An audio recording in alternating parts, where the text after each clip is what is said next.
پرخە پرخ هەندێک نەخۆش هەندێک چارەخواز پرخەکان هێندە زۆرە کە دەبێتە هۆی خینکان و خەبەربوونەوەیان لە کاتی خەوتنە.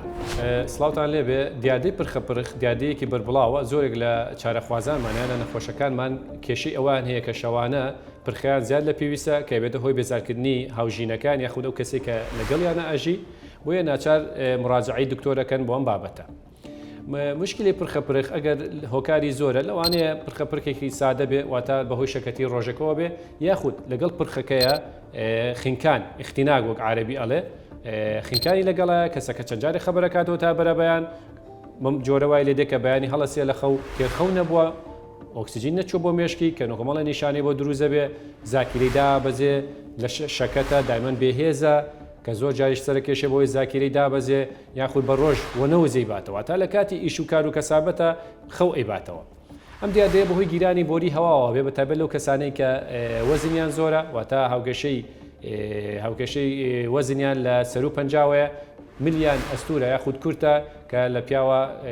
قیاسی ملیان لە 40 سانتیم زیاترە تەمەنیان لە یاخود تەمەنیان لە 50 ساڵ زیاترە و کەسانە زۆربەی کات زەختیان هەیە یاخود کۆمەڵە نەخۆشی درێژخایانیان هەیە کەواکە لە کاتی خەوتنە هەوا نەچێ بۆ سیەکانی قەپات بێ هەوا نەچێ بۆ مێشکی. لەم حاڵەتایە ئەو کەسانە پێویستەکە پشکنینی خەو بکەن کە پێڵەن سلیپ ستەدی لە ڕێی ئامێرێکی تایبەتەوە کە ئەمریکا دێ بە نەخۆش لە کاتی خەوتن لە سعات 2:30 و 11 شەوە بەکارهێنێتە بەرەبەیان. بەم ئامێرە پێمانەڵێ کە ئەم کەسە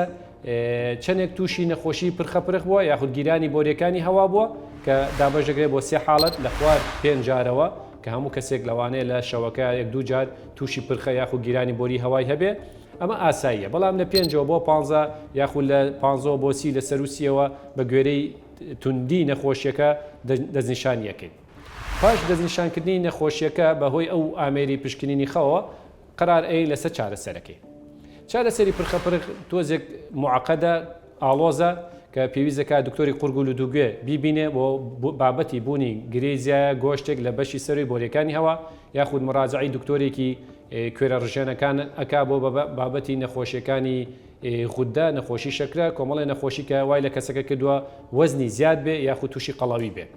پاشان ئەگەر ئەمانە هەمووی تەبیعی بوو ئێمە لە ڕێی ئامێرێکەوە کە پێڵەن سیپاپ کە شەوانە نەخۆشەکە بەکارێنێ و ئەمە یاخود مساعد تەنەفوسی یارمەتی نەخۆشەکە ئەدا ئۆکسسیجینی بەزەخت ئااتێ وای لەیەکا کە ئەو گیرانە لە بەشی سەرەوەی بۆری هەواکانی نەمێنێ و کەسەکە دوای چەند ڕۆژێک هەستەکاوە کەسێکی ئاسایی تێرخەو ئەبێ کە بانی هەڵەسێ ڕیفرێژە بێتەوە تاقوتوانی بۆ گەڕاوەتەوە و دەزەکاتەوە بە کار و کەسابەت و ژیانی ڕۆژانی خۆی.